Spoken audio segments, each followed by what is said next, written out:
The tribal body declares self-rule in a few districts of Manipur. The tribal community will have a separate chief minister. Government officials from the community who were forced out of state capital involved when the ethnic violence erupted in the state on May 3rd will be given responsibilities. ਉਹਨਾਂ ਨੇ ਕਿਹਾ ਜੀ ਸਾਡੀ ਆਪਣੀ ਸਰਕਾਰ ਆਪਣਾ chief minister ਜਿਨ੍ਹਾਂ ਨੂੰ ਇੰਫਾਲ ਚੋਂ ਕਿਕ ਆਊਟ ਕੀਤਾ ਹੈ ਉਹਨਾਂ ਨੂੰ ਅਸੀਂ ਇਹ ਸੇਵਾਵਾਂ ਦੇਵਾਂਗੇ। ਇਹ ਅਸੀਂ ਇਸ ਲਈ ਫੈਸਲਾ ਲੈਣ 'ਤੇ ਮਜਬੂਰ ਹੋਏ ਹਾਂ ਕਿਉਂਕਿ there is selective justice by the central government. ਉਹ ਸਾਨੂੰ ਜਸਟਿਸ ਨਹੀਂ ਦੇ ਰਹੇ। We do not care if the centre doesn't recognise us. ਉਹਨੇ ਕਿਹਾ ਸਾਨੂੰ ਆਊਟਸਾਈਡਰ ਕਹਿੰਦੇ ਨੇ, ਅਸੀਂ ਫਿਊਚਰ 'ਚ ਕਦੇ ਨਹੀਂ ਮੰਨਣਾ। ਉਹ ਕੀ ਕਹਿੰਦੇ ਨੇ ਸਾਨੂੰ ਕੋਈ ਪਰਵਾਹ ਨਹੀਂ ਹੈ। ਅਸੀਂ ਇਹ ਪੂਰਾ ਡਿਸਕਸ ਕਰਕੇ ਆਪਣਾ ਕੁਕੀਜ਼ ਉਹ ਪੀਪਲ ਆ ਜਿਹੜੇ ਜ਼ਿਲ੍ਹੇ ਨੇ 4 ਅਸੀਂ ਆਪਣਾ ਸੈਲਫ ਰੂਲ ਐਸਟੈਬਲਿਸ਼ ਕਰ ਰਹੇ ਹਾਂ।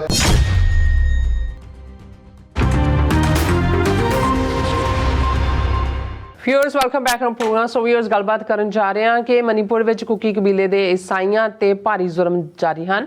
ਭਾਵੇਂ ਕਿ ਹੁਣ ਬਹੁਤ ਜਿਹੜੀਆਂ ਖਬਰਾਂ ਨੇ ਉਹ ਬਾਹਰ ਨਹੀਂ ਆ ਰਹੀਆਂ, ਪਰ ਇਹਨਾਂ ਦੇ ਆਪਣੇ ਮੀਡੀਆ ਅਨੁਸਾਰ ਕੁਕੀ ਈਸਾਈ ਬਹੁ ਗਿਣਤੀ ਵਾਲੇ ਜਿਹੜੇ ਕੁਝ ਜ਼ਿਲ੍ਹਿਆਂ ਨੇ ਐਲਾਨ ਕੀਤਾ ਹੈ ਕਿ ਉਹ ਹੁਣ ਆਪਣੀ ਹਕੂਮਤ ਬਣਾਉਣਗੇ ਕਿਉਂਕਿ ਉਹਨਾਂ ਦਾ ਮਨੀਪੁਰ ਸਰਕਾਰ ਅਤੇ ਭਾਰਤ ਸਰਕਾਰ ਤੋਂ ਪੂਰੀ ਤਰ੍ਹਾਂ ਜਿਹੜਾ ਵਿਸ਼ਵਾਸ ਹੈ ਉਹ ਉੱਠ ਚੁੱਕਿਆ ਹੈ। ਸੋ ਇਸ ਬਾਰੇ ਆਪਾਂ ਗੱਲਬਾਤ ਕਰਾਂਗੇ ਔਰ ਨਾਲ ਹੀ ਜਿਹੜੇ ਤੁਹਾਡੇ ਮੈਸੇਜ ਨੇ ਉਹ ਵੀ ਲੈਣ ਜਾ ਰਹੇ ਹਾਂ। ਸੋ ਅਸੀਂ ਚਾਹਾਂਗੇ ਕਿ ਤੁਸੀਂ ਇਸੇ ਤਰ੍ਹਾਂ ਬਣੇ ਰਹਿਣਾ, ਦੇਖਣ ਸੁਣਨ ਲਈ ਲਿਖਣ ਲਈ ਤੁਹਾਡਾ ਸਭ ਦਾ ਬਹੁਤ ਬਹੁਤ ਧੰਨਵਾਦ ਜੀ। ਡਾਕਟਰ ਸਾਹਿਬ ਕੀ ਵਿਚਾਰਾਂ ਨੇ? ਦੇਖੋ ਸਾਡੇ ਕੁਝ ਵਿਊਅਰਸ ਨੇ ਸਾਨੂੰ ਪੁੱਛਿਆ ਵੀ ਕਿ ਜੀ ਮਨੀਪੁਰ ਤੋਂ ਕੋਈ ਖਬਰਾਂ ਨਹੀਂ ਆ ਰਹੀਆਂ ਕਿ ਉੱਥੇ ਪੀਸ ਹੈ। ਔਰ ਅੱਜ ਅਚਾਨਕ ਜਦੋਂ ਮੈਂ ਇਹ ਖਬਰ ਦੇਖੀ, ਖਬਰ ਵੀ ਦਾ ਹਿੰਦੂ ਨੇ ਲਾਈ ਹੈ, ਤੇ ਮੈਨੂੰ ਲੱਗਾ ਕਿ ਭਾਈ ਇਹ ਤਾਂ ਉੱਥੇ ਕਾਫੀ ਕੁਛ ਐਸਾ ਹੋਇਆ ਹੈ ਜਿਹੜੀਆਂ ਖਬਰਾਂ ਇਹਨਾਂ ਨੇ ਦਬਾਈਆਂ ਹੋਈਆਂ। ਇਹ ਤਾਂ ਕੁਛ ਹਲਕਿਆਂ ਤੋਂ ਆ ਰਿਹਾ ਸੀ ਕਿ ਵੀ ਇਹ ਐਥਨਿਕ ਕਲੀਨਜ਼ਿੰਗ ਕਰ ਰਹੇ ਨੇ, ਪਰ ਇਹਨਾਂ ਦੀ ਹੀ ਖਬਰ ਹੈ ਦਾ ਹਿੰਦੂ ਦੀ। The tribal body declare self rule in a few districts of Manipur. ਹੁਣ ਟਰਾਈਬਲ ਇਹ ਕੁਕੀ ਟਰਾਈਬ ਜਿਹੜਾ ਈਸਾਈ ਹੈ ਤੇ ਇਹਨਾਂ ਦੇ ਆਪੋਜ਼ਿਟ ਮਹਿਤਾਈ ਜਾਂ ਮਾਈਤਾਈ ਅਸੀਂ ਕਈ ਵਾਰ ਕਹਿੰਦੇ ਹਾਂ, ਉਹ ਹਿੰਦੂ ਟਰਾਈਬ ਹੈ। ਹਕੂਮਤ ਉਹਨਾਂ ਦੀ ਹੈ, ਉਹਨਾਂ ਦਾ ਹੀ ਚੀਫ ਮਿਨਿਸਟਰ ਹੈ ਔਰ ਉਹਨਾਂ ਨੇ ਜ਼ੁਲਮ ਸ਼ੁਰੂ ਕੀਤੇ। ਔਰ ਇਸ ਖਬਰ ਦੇ ਮੁਤਾਬਕ ਦਾ ਇੰਡੀਜਨਸ ਟਰਾਈਬਲ ਲੀਡਰਸ ਜਿਹੜੇ ਜਿਹਨੂੰ ਉਹਨਾਂ ਨੇ forum indigenous tribal leaders forum ITLF representing Kuki Zo people in Manipur, ਕਿਉਂਕਿ 2 ਟਰਾਈਬ ਨੇ, ਇੱਕ ਜ਼ੂ ਟਰਾਈਬ ਹੈ, ਇੱਕ ਕੁਕੀ ਹੈ, in Manipur has announced self rule in the districts dominated by the community members. ਉਹਨਾਂ ਨੇ ਕਿਹਾ ਜੀ ਜਿੱਥੇ ਜਿੱਥੇ ਸਾਡੀ ਮੈਜੋਰਿਟੀ ਹੈ ਅਸੀਂ ਆਪਣੀ ਸਰਕਾਰ ਬਣਾ ਲਈ ਹੈ, ਬਣਾਵਾਂਗੇ। The tribal community will have a separate chief minister. Government officials from the community who were forced out of state capital involved when the ethnic violence erupted in the state on May 3rd will be given responsibilities. ਉਹਨਾਂ ਨੇ ਕਿਹਾ ਜੀ ਸਾਡੀ ਆਪਣੀ ਸਰਕਾਰ ਆਪਣਾ chief minister ਜਿਨ੍ਹਾਂ ਨੂੰ ਇੰਫਾਲ ਚੋਂ ਕਿਕ ਆਊਟ ਕੀਤਾ ਹੈ ਉਹਨਾਂ ਨੂੰ ਅਸੀਂ ਇਹ ਸੇਵਾਵਾਂ ਦੇਵਾਂਗੇ। ਫਿਰ ਉਹਨਾਂ ਦੇ ਜਨਰਲ ਸੈਕਟਰੀ ਨੇ ਕਿਹਾ ਕਿ ਭਾਈ ਇਹ ਅਸੀਂ ਇਸ ਲਈ ਫੈਸਲਾ ਲੈਣ 'ਤੇ ਮਜਬੂਰ ਹੋਏ ਹਾਂ ਕਿਉਂਕਿ there is selective justice by the central government. ਉਹ ਸਾਨੂੰ ਜਸਟਿਸ ਨਹੀਂ ਦੇ ਰਹੇ। We do not care if the center doesn't recognize us. The plan has been under discussion for the past 1 month. Kuki Zoo people in Tagonpuri, Kangopopi, Chapar Chundru districts will have self-rule. We have no expectation from Maitai Manipur government. There was no response from Union Home Ministry on the issue. Mr. Toming said Kuki Zoo people were referred as outsiders by Home Minister Amit Shah in Parliament. He refused to meet the minister in future. ਉਹਨੇ ਕਿਹਾ ਸਾਨੂੰ outsider ਕਹਿੰਦੇ ਨੇ, ਅਸੀਂ future 'ਚ ਕਦੇ ਨਹੀਂ ਮੰਨਣਾ। ਉਹ ਕੀ ਕਹਿੰਦੇ ਨੇ ਸਾਨੂੰ ਕੋਈ ਪਰਵਾਹ ਨਹੀਂ ਹੈ। ਅਸੀਂ ਇਹ ਪੂਰਾ ਡਿਸਕਸ ਕਰਕੇ ਆਪਣਾ ਕੁਕੀਜ਼ ਉਹ ਪੀਪਲ ਆ ਜਿਹੜੇ ਜ਼ਿਲ੍ਹੇ ਨੇ 4 ਅਸੀਂ ਆਪਣਾ ਸੈਲਫ ਰੂਲ ਐਸਟੈਬਲਿਸ਼ ਕਰ ਰਹੇ ਹਾਂ ਔਰ ਇਸ ਨੂੰ ਜਿਹੜਾ ਅਸੀਂ ਬਾਕੀਆਂ ਨਾਲੋਂ ਆਪਣੇ ਆਪ ਨੂੰ ਅੱਡ ਡਿਕਲੇਅਰ ਕਰ ਰਹੇ ਹਾਂ। ਸੋ ਇਹ ਬਹੁਤ ਵੱਡੀ ਡਿਵੈਲਪਮੈਂਟ ਹੈ ਔਰ ਅਸੀਂ ਸਮਝਦੇ ਹਾਂ ਕਿ ਜਦੋਂ ਇੱਕ ਪਾਸੇ ਪੰਜਾਬ ਦੇ ਵਿੱਚ ਸਿੱਖ ਰਾਈਟ ਆਫ ਸੈਲਫ ਡਿਟਰਮੀਨੇਸ਼ਨ ਲਈ ਖੜੇ ਨੇ, ਕਸ਼ਮੀਰੀ ਨੇ, ਨਾਗੇ ਨੇ, ਮਨੀਪੁਰ ਜਿਹੜਾ ਲੱਗਦਾ ਸੀ ਕਿ ਪੀਸਫੁਲੀ ਇੰਡੀਆ 'ਚ ਜਜ਼ਬ ਹੋ ਗਿਆ, ਉੱਥੇ ਕੁਕੀ ਟਰਾਈਬ ਖਲੋਤਾ ਹੈ। ਬਹੁਤ ਵੱਡੀ ਡਿਵੈਲਪਮੈਂਟ ਜੀ। ਰਾਸਾ ਤੁਹਾਡਾ ਬਹੁਤ ਬਹੁਤ ਸ਼ੁਕਰੀਆ। ਸੋ ਅਸੀਂ ਹੁਣ ਆਪਣੇ ਵਿਊਅਰਸ ਦੇ ਜਿਹੜੇ ਮੈਸੇਜ ਨੇ ਉਹ ਲੈਣ ਜਾ ਰਹੇ ਹਾਂ। ਸੋ ਮੋਸਟਲੀ ਜਿਹੜੇ ਸਾਡੇ ਕੋਲ ਮੈਸੇਜ ਆਏ ਨੇ ਅੱਜ ਦੇ ਪ੍ਰੋਗਰਾਮ ਦੇ ਥੱਲੇ ਉਹ ਜ਼ਿਆਦਾਤਰ ਫਤਿਹ ਦੇ ਮੈਸੇਜ ਨੇ ਔਰ ਨਾਲ ਹੀ ਖਾਲਸਾ ਜ਼ਿੰਦਾਬਾਦ ਜਿਹਦੇ ਨੇ। ਸੋ ਗੱਲਬਾਤ ਕਰ ਸੋ ਆਪਾਂ ਦੇਖਦੇ ਹਾਂ। ਜਤਿੰਦਰ ਸਿੰਘ ਜੀ ਸਾਨੂੰ ਫਤਿਹ ਬੁਲਾਉਂਦੇ ਨੇ ਐਂਡ ਐਚ good morning and it's 16 November here ਔਰ ਮੇਰੇ ਖਿਆਲ ਇੰਡੀਆ ਤੋਂ ਉਹਨਾਂ ਨੇ ਲਿਖਿਆ ਸਾਨੂੰ। ਲਖਵਿੰਦਰ ਸਿੰਘ ਪੰਨੂ ਖਾਲਸਾ ਜ਼ਿੰਦਾਬਾਦ ਜੀ। ਸੂਰਤੀਆ ਖਾਲਸਾ ਜ਼ਿੰਦਾਬਾਦ। ਖਾਲਸਾ ਦੇਸ਼ ਪੰਜਾਬ ਹਮੇਸ਼ਾ ਤਰ੍ਹਾਂ ਉਹਨਾਂ ਦਾ ਮੈਸੇਜ ਹੁੰਦਾ।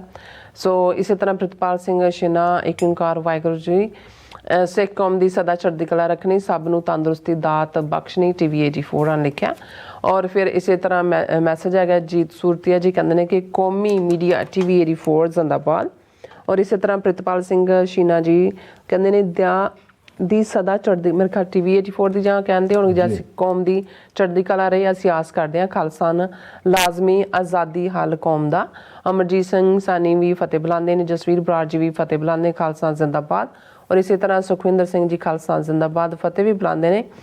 ਔਰ ਫਿਰ ਸਾਡੇ ਕੋਲ ਮੈਸੇਜ ਹੈਗਾ ਹੈ ਲਖਵਿੰਦਰ ਸਿੰਘ ਪੰਨੂ, ਪਿੰਡ ਲੋਹਕਾ, ਤਹਿਸੀਲ ਪੱਟੀ, ਜ਼ਿਲ੍ਹਾ ਤਰਨਤਾਰਨ, ਖਾਲਸਾ ਜ਼ਿੰਦਾਬਾਦ। ਸੋ ਨਾਈਸ, ਜ਼ਿੰਦਾਬਾਦ। ਬਲਵਿੰਦਰ ਸਿੰਘ ਜੀ ਹਾਂਜੀ ਫਤਿਹ ਬੁਲਾਉਂਦੇ ਨੇ, ਖਾਲਸਾ ਜ਼ਿੰਦਾਬਾਦ ਕਹਿੰਦੇ ਨੇ। ਪੰਜਾਬੀਆਂ ਤੇ ਪੰਜਾਬੀਆਂ ਦੇ ਹਰ ਇੱਕ ਮਸਲੇ ਦਾ ਹੱਲ ਆਜ਼ਾਦੀ ਔਰ ਖਾਲਸਾ ਜ਼ਿੰਦਾਬਾਦ। And all about truth and Sikhism ਵੀ ਫਤਿਹ ਬੁਲਾਉਂਦੇ ਨੇ। ਔਰ ਇਸੇ ਤਰ੍ਹਾਂ ਕਹਿੰਦੇ ਨੇ ਬਲਵਿੰਦਰ ਸਿੰਘ ਜੀ ਕਹਿੰਦੇ ਨੇ ਇੱਧਰ ਉੱਧਰ ਦੀ ਹੁਣ ਛੱਡ ਦਿਓ ਗੱਲ ਮਿੱਤਰੋ, ਖਾਲਸਾਨ ਹਰ ਇੱਕ ਮਸਲੇ ਦਾ ਹੱਲ ਮਿੱਤਰੋ। So nice.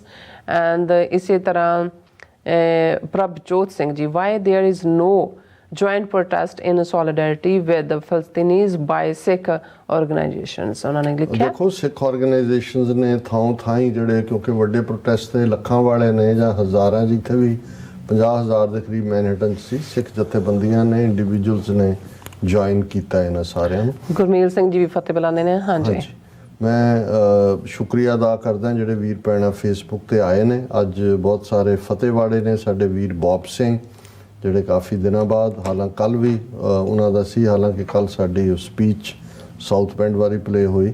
ਦਵਿੰਦਰ ਸੰਧੂ, ਰਣਜੋਤ ਸਿੰਘ, ਹਰਮਿੰਦਰ ਸਿੰਘ, ਮਨਿੰਦਰ ਸਿੰਘ, ਗੁਰਮੁਖ ਸਿੰਘ, ਨਿਰੰਜਨ ਸਿੰਘ, ਮੋਹਨ ਸਿੰਘ, ਜਸਬੀਰ ਸਿੰਘ, ਪ੍ਰਦੀਪ ਸਿੰਘ, ਰਾਜਵਿੰਦਰ ਸਿੰਘ, ਸੋਹਣ ਸਿੰਘ ਮਾਇਲ ਔਰ ਜਸਬੀਰ ਸਿੰਘ, ਇਹਨਾਂ ਸਾਰਿਆਂ ਦੀ ਫਤਿਹ ਹੈ ਜੀ। ਗੁਰਫਤਿਹ ਜੀ। ਔਰ ਸਾਡੇ ਵੀਰ ਕਿਰਪਾਲ ਚੀਮਾ, ਉਹਨਾਂ ਨੇ ਕਰਤਾਰ ਸਿੰਘ ਸਰਾਭਾ ਨੂੰ ਸਮਰਪਿਤ ਇੱਕ ਛੋਟਾ ਜਿਹਾ ਕਪਲੇਟ ਲਿਖਿਆ, ਕਿਉਂਕਿ ਮੇਰਾ ਖਿਆਲ ਹੈ 16 ਨਵੰਬਰ ਕੱਲ੍ਹ ਉਹਨਾਂ ਦਾ ਸ਼ਹੀਦੀ ਦਿਨ ਹੈ ਜਾਂ ਜਨਮ ਦਿਨ ਹੈ, ਕਿ ਉਸ ਨੂੰ ਹੀ ਸਮਰਪਿਤ ਹੋਏਗਾ। ਅੱਛਾ। ਉਹਨਾਂ ਨੇ ਕਿਹਾ ਕਿ ਵੀ ਉਹਨਾਂ ਦਾ ਇਹ ਅਖੀਰਲਾ ਮੈਸੇਜ ਹੈ, ਸਾਡੇ ਵੀਰ ਨੂੰ ਤੁਸਾਂ ਨਾ ਫਿਕਰ ਕਰਨਾ, ਵਿਦਾ ਬਖਸ਼ਣੀ ਖੁਸ਼ੀ ਦੇ ਨਾਲ ਸਾਨੂੰ, ਫਾਂਸੀ ਤੋਪ ਬੰਦੂਕ ਤੇ ਤੀਰ ਬਰਛੀ, ਕੱਟ ਸਕਦੀ ਨਹੀਂ ਤਲਵਾਰ ਸਾਨੂੰ, ਸਾਡੀ ਆਤਮਾ ਸਦਾ ਅਡੋਲ ਵੀਰੋ, ਕਰੂ ਕੀ ਤੁਫੰਗ ਦਾ ਵਾਰ ਸਾਨੂੰ, ਖਾਤਰ ਧਰਮ ਦੀ ਗੁਰਾਂ ਨੇ ਪੁੱਤਰ ਵਾਰੇ, ਜਿਸ ਦੇ ਚਮਕਦੀ ਨੇਕ ਮਿਸਾਲ ਸਾਨੂੰ।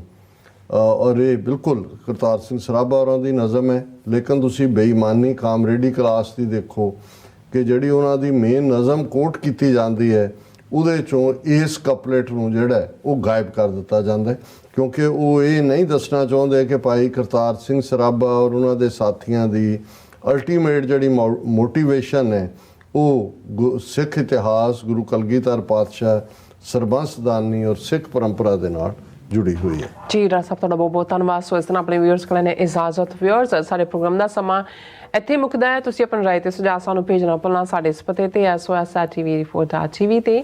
ਅਸੀਂ ਆਪਣਾ ਪ੍ਰੋਗਰਾਮ ਲੈ ਕੇ ਫਿਰ ਦੁਬਾਰਾ ਤੁਹਾਡੇ ਰੂਬਰੂ ਹੋਵਾਂਗੇ। ਤਦ ਤੱਕ ਲਈ ਮੈਨੂੰ ਤੇ ਆਪਣਾ ਸੁਣਾ ਗਿਆ ਦੋ ਦੇਖਦੇ ਰਹੋ TV84। ਬੁਲਾ ਦਿਓ ਫਤਿਹ। ਵਾਹਿਗੁਰੂ ਜੀ ਕਾ ਖਾਲਸਾ, ਵਾਹਿਗੁਰੂ ਜੀ ਕੀ ਫਤਿਹ। ਰੱਬ ਰਾਖਾ।